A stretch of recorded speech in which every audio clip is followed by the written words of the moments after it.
हर वो चीज जिसे हम जीवन के रूप में जानते हैं वो एक याददाश्त है। एक तरह से अगर अभी आपकी याददाश्त पूरी तरह से चली जाए, यहां तक कि सचेतन याददाश्त भी चली जाए,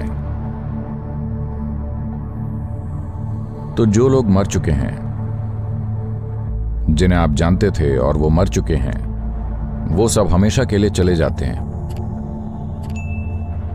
है ना? अगर आप उनकी याद खो देते हैं तो वो हमेशा के लिए चले गए। मरे हुए लोग सिर्फ याददाश्त में ही होते हैं। याददाश्त सिर्फ आपके दिमाग में ही नहीं होती, ये आपके शरीर में भी होती है। ये कई तरीकों से काम करती है। ये और भी कई चीजों में होती है। जब मैं कहता हूं और भी कई चीजों में, तो अगर इसे थोड़ा सरल तरीके से कहें तो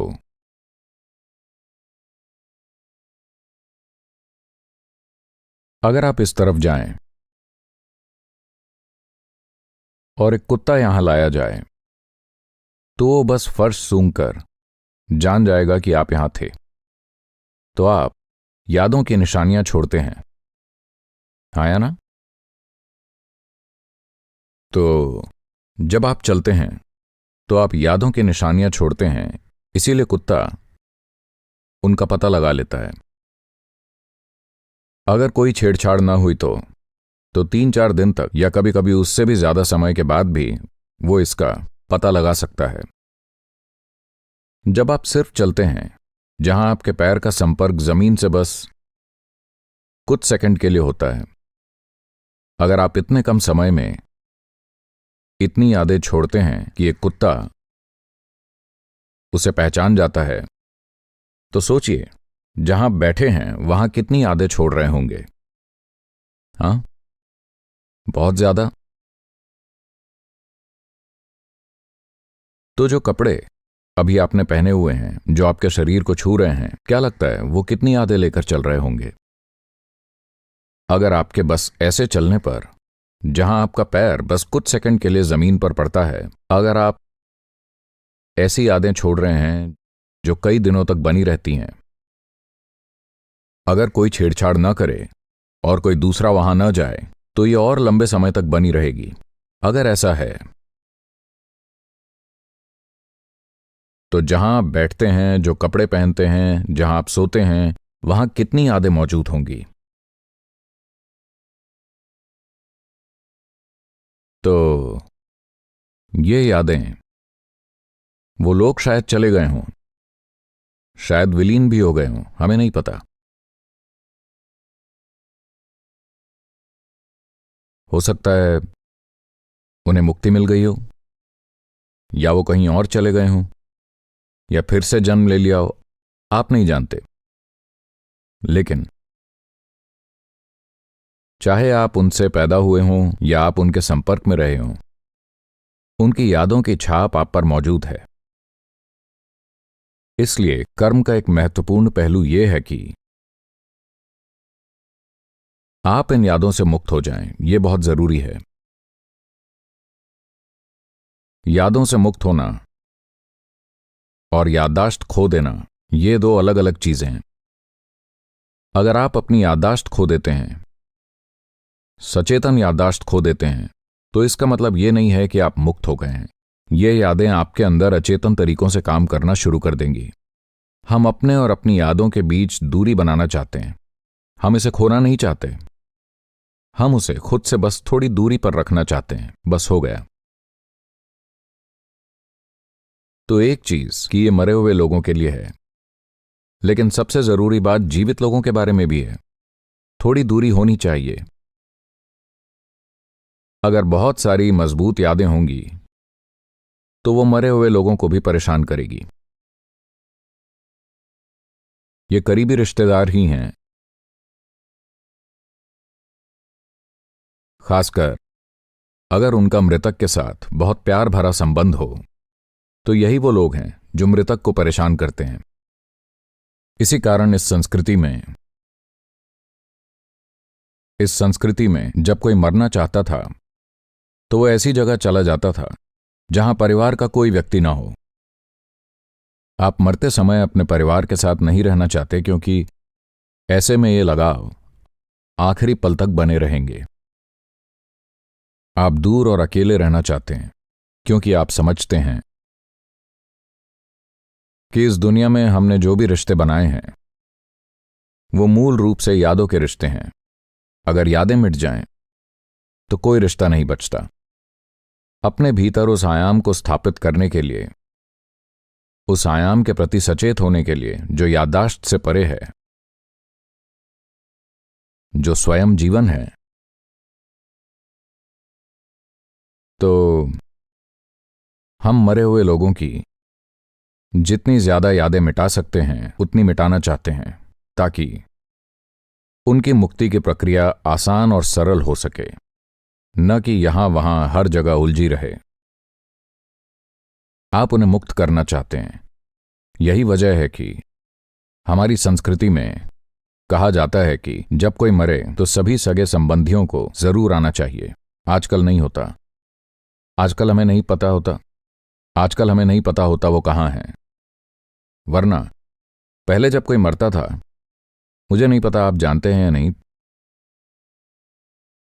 पिछली पीढ़ी में लोग गिनते थे, मेरे दादा का देहांत हो गया, ठीक है, बेटे आ गए हैं, बेटियां आ गई हैं, बच्चे यहां हैं, अरे उनके भाई का बेटा कहाँ है, वो नहीं आया। वो गिनते थे कि सब आ गए हैं या नहीं, क्योंकि सबको आकर उन्हें मुक्त करना है। उन्हें आकर किसी तरह अपनी यादों को मिटाना है। उन्हें उस व्यक्ति को मरा हुआ देखना है। अगर वो मृत शरीर को नहीं देखते और उसका अंतिम संस्कार नहीं देखते तो उनकी यादों में वो अभी भी जीवित हैं, और अगर वो यादों में जीवित हैं तो कहीं ना कहीं वो मुक्त नहीं हो पाता, क्योंकि ये ऋणानुबंध है। शरीर के स्तर पर और भौतिक आयाम के स्तर पर यादें होती हैं। इसलिए उस व्यक्ति से जुड़ी सभी चीजें एक जगह नहीं छोड़ी जाती, उन्हें अलग अलग दिशाओं में छोड़ा जाता है ताकि यादें एक ही जगह पर न रहें। राख या अस्थियां एक ही जगह पर नहीं छोड़ी जाती। इन्हें मैं जानता हूं, कुछ जगहों पर उन्हें कलश में रखकर हमेशा के लिए संभाल कर रखा जाता है। नहीं, हम क्या करते हैं, हम उन्हें 3 अलग अलग नदियों में डालते हैं ताकि वो कभी एक साथ ना आए और लगे कि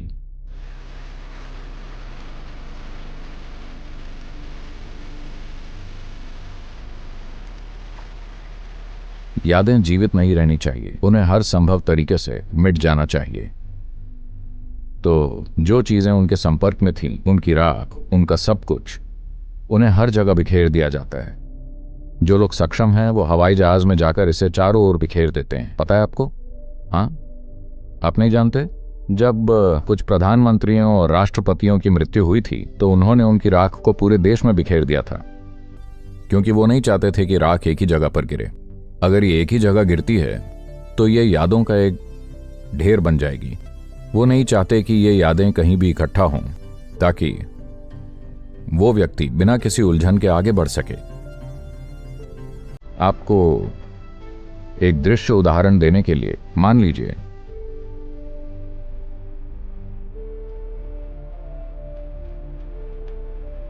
आपने कभी सुपर ग्लू या ऐसी चीजों का इस्तेमाल किया है? कुछ चिपकाने की कोशिश की है? हाँ, मान लीजिए गलती से थोड़ा सा यहां गिर गया, आपने इसे ठीक से नहीं लगाया, ये यहां वहां लग गया, फिर आप जहां भी छूते हैं वो चिपक जाता है। या मान लीजिए आप मकड़ी के जाल में फंस गए, तो वो आपको कई जगहों पर पकड़ कर रखता है। तो उद्देश्य ये है कि हम बंधन के उन सभी बिंदुओं को मुक्त करना चाहते हैं।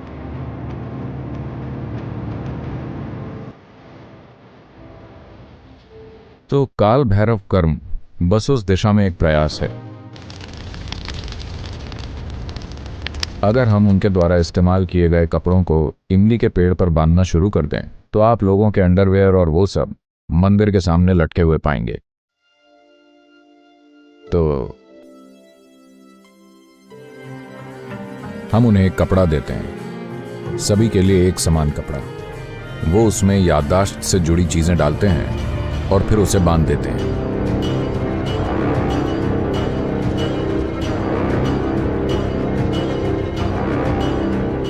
क्योंकि कोई नहीं जानता कि उस व्यक्ति की याददाश्त कहां कहां फैली हुई है। हम नहीं जानते कि ये सब कहां कहां अटका हुआ है। तो एक आसान काम यह है कि उनकी याददाश्त का कुछ अंश आप ऐसी जगह पर रखें जो स्वाभाविक रूप से उलझनों को दूर करने वाली हो।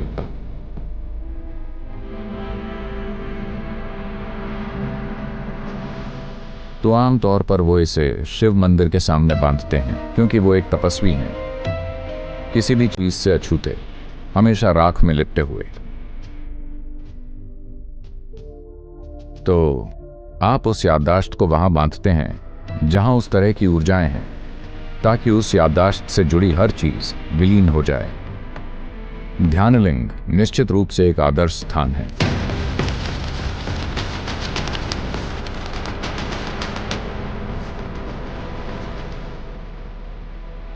वास्तव में ये उन यादों को जितना हो सके कुशलता से साफ करने की कोशिश है जो एक इंसान ने छोड़ी हैं, ताकि उसे भटकना न पड़े, क्योंकि ये यादें उसे जकड़े रख सकती हैं। देखिए, यहां तक कि जब लोग जीवित होते हैं, शरीर में होते हैं, तब भी बहुत से लोग किसी विशेष चीज की अचेतन याददाश्त के कारण उस चीज के इर्द गिर्द मंडराते रहते हैं। अनजाने में वो उस दिशा में बढ़ने लगते हैं। तो ये सब आप जानते हैं, पश्चिमी दुनिया में कुछ ऐसा होता है जिसे डेजा वू कहते हैं। जब मैं आपको देखता हूं तो ऐसा लगता है कि मैंने आपको कहीं देखा है। तो याददाश्त खेलती है, याददाश्त गाइड करती है और याददाश्त ही उत्पात मचाती है। 21वीं सदी की ये सारी नई तकनीक जो हम देख रहे हैं, वो सब थोड़ी बहुत हम मेमोरी को बस थोड़ा इधर उधर फेंकने में कामयाब हुए हैं। हम इसे एक स्टिक में कैद कर सकते हैं, कंप्यूटर में डाल सकते हैं, फोन पर ले जा सकते हैं। ये बस मेमोरी है ना? हम जो भी खेल खेल रहे हैं वो बस याददाश्त है। आपको लगता है कि ये एक गाना है, ये एक फिल्म है, ये एक वीडियो है, कि ये और कुछ है। तो ये एक ऐसी पीढ़ी या एक ऐसा युग है जब मेमोरी का जैसा दोहन हुआ है वैसा पहले कभी नहीं हुआ। अब लोग इस तरह की चीजें हो रही हैं कि लोग बड़े उच्च क्षमता वाले कंप्यूटर बना रहे हैं किसी इंसान के सभी पहलुओं को डाउनलोड करने के लिए, ताकि जब वो मरें तो ये कंप्यूटर जीवित रहे और इसमें वही भावनाएं रहें, वही आनुवांशिक स्मृति रहे, इसमें सब कुछ रहे। लोग इससे जुड़ पाएं और वो कंप्यूटर हर किसी को जानता है, जो उनके दोस्त और रिश्तेदार हैं उनसे उसी तरह बात करता है जैसे वो व्यक्ति बात कर रहा था। ये चीजें अब होने लगी हैं। मेमोरी के साथ कुछ ज्यादा ही खिलवाड़। यहां इस संस्कृति में हम हमेशा याददाश्त को मिटा देना चाहते हैं, क्योंकि हम जानते हैं कि बीते हुए कल की अपनी शक्ति है। अगर आप खुद को इससे मुक्त नहीं करते तो बीता हुआ कल आने वाले कल को नियंत्रित करेगा। बीता कल आने वाले कल को नियंत्रित करे मतलब कि आने वाला कल आया ही नहीं, इसका यही मतलब है। तो जब अतीत खुद को दोहराता है तो इसका मतलब है कि जिसे मर जाना चाहिए वो जीवित है। किसी ने बहुत जोर देकर कहा है, मृतकों को मृतकों के लिए छोड़ दो। मृतकों को मृतकों के लिए छोड़ देने का मतलब ये नहीं है कि मृतकों को अनदेखा कर दिया जाए। इसका मतलब है कि कल जो कुछ भी हुआ, पिछले पल जो कुछ भी हुआ, आपको हमेशा जागरूक होना चाहिए कि वो हो चुका है। तो जब लोग यहां आते हैं तो अपने चेतन मन में वो शायद केवल इस बारे में सोच रहे होते हैं कि उनके पिता, माता, दादा या जो भी जा चुके हैं उन्हें कैसे मुक्त किया जाए। ये ऐसा नहीं है। ये सिर्फ जीवन है। ये एक जीवित ब्रह्मांड है। इसमें याददाश्त के इन छोटे बुलबुलों को आप व्यक्तिगत जीवन कहते हैं। इसमें याददाश्त के विभिन्न स्तर विभिन्न प्रकार के प्राणी बन गए हैं। मनुष्य की याददाश्त सबसे जटिल होती है। याददाश्त की जटिलता के कारण क्षमताओं में वृद्धि हुई है और पीड़ा में भी वृद्धि हुई है। चूंकि लोग अपने भीतर पीड़ा के गहन आयामों से गुजरे हैं, इसलिए उन्होंने ये देखना शुरू किया कि इससे बाहर कैसे निकलें। दूसरे प्राणी अपनी याददाश्त से उस तरह पीड़ित नहीं होते जिस तरह से मनुष्य पीड़ित होते हैं। कभी कभी वो एक ही याद से पीड़ित होते हैं। कुछ पक्षी और जानवर हैं जो एक घटना की याद से पीड़ित होते हैं। हो सकता है कि उनका साथी मर गया हो या कुछ और हुआ हो, वो उस वजह से उदास होते हैं। उन्हें बस वही एक बात याद रहती है और वो उसी से पीड़ित होते हैं। लेकिन एक इंसान ऐसा नहीं है। वो लाखों छोटी छोटी बातें याद कर सकता है और लाखों बार पीड़ित हो सकता है, क्योंकि ये बहुत जीवंत है। मानव याददाश्त बहुत विस्तृत है और इसमें एक विशेष तरह की जीवंतता है। इसमें एक ऐसी वास्तविकता है जो हकीकत से भी ज्यादा वास्तविक है। अधिकांश लोगों के लिए कल जो हो चुका है वो उससे भी ज्यादा वास्तविक है जो अभी हो रहा है। यही उनके जीवन का अनुभव है। वो यादों में जीते हैं। जब आप यादों में जीते हैं तब आप मृत्यु की दुनिया में जी रहे होते हैं। आप मृत्यु की दुनिया में जी रहे हैं और जीवन की दुनिया में बस एक पैर रखे हुए हैं। तो ये यातना है। कुछ बुरा होने की जरूरत नहीं है। अच्छी चीजें भी लोगों को कष्ट देती हैं। कल कितना शानदार था ना, वो उससे भी पीड़ित हो सकते हैं। तो याददाश्त हमारे अस्तित्व का आधार है और हमारा बंधन भी है। जिसे हम कर्म कहते हैं वो हमारी याददाश्त है। जिसे हम आनुवंशिक कहते हैं वो याददाश्त है। जिसे हम विकास क्रम कहते हैं वो याददाश्त है। आप जिसे अपना अस्तित्व समझते हैं वो याददाश्त है।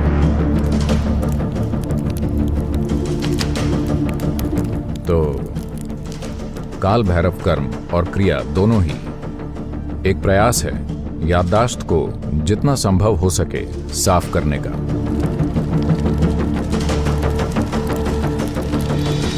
ये सफाई खोदकर नहीं हो रही है। ये केवल सतही सफाई है। हम केवल सतही सफाई कर रहे हैं ताकि जहां तक संभव हो कोई बंधन ना रहे। अगर हम पूरी तरह से सफाई करना चाहते हैं, जो कई बार आवश्यक नहीं होती, लेकिन कुछ मामलों में यह आवश्यक हो सकती है, पर उसके लिए एक अलग स्तर की भागीदारी चाहिए दोनों पक्षों से। वो जटिल हो जाएगा।